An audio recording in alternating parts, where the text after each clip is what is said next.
Hozirda dunyoda yagona hisoblanayotgan o'sha 2 metrdan ortiq bo'lgan Damashq materialdan tayyorlangan qilichimiz tayyor bo'libdi. 2 yil mehnat sarflangan. 5-6 usta tomonidan. Qaranglar. Hozir o'tmas, xohlasanglar o'tkirlasanglar ham bo'ladi. Aka, nima sababdan yasaldi, nima materialda? Buni asosan sovg'a uchun yasadik, chiroyli qilib. Materiallari, chexollari, o'sha ingichka kumush, melxior materialdan.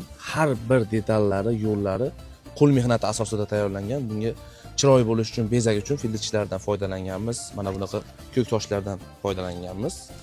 Qilichlar-chi? Lezviyasi bo'lsa, Damashq materialidan ishlangan. Bu 6 qavat, 7 qavat po'latni bir-biriga qorishtirib qilinadi. Zo'r. Ruchkalari, mana sof qismlari bo'lsa, bular ham qo'l mehnati asosida tayyorlangan. 3200 xildan oshiq sadaflar ishlatilgan. Orqalarini 3 qator qilib, atirgul qilib, xudo xolasa juda ham chiroyli qilib tayyorlangan. Buni asosan sovg'aga xarid qilishadi. Bu idishi ham bitta tema ekanda, eng qizig'i. Idishi ham bitta chiroyli qilib ishlangan. Nima bitta yong'oqni ishlatib o'rganmiz idish. Shunga?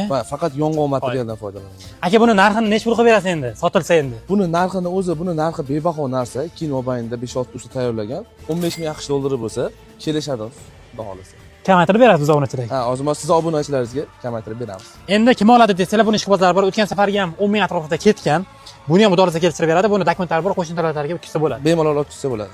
Like bosib qo'yishni unutmanglar. Shu videomizni maksimal tarqatinglar. Sababi hozirda bu qilish dunyoda yagona hisoblanadi.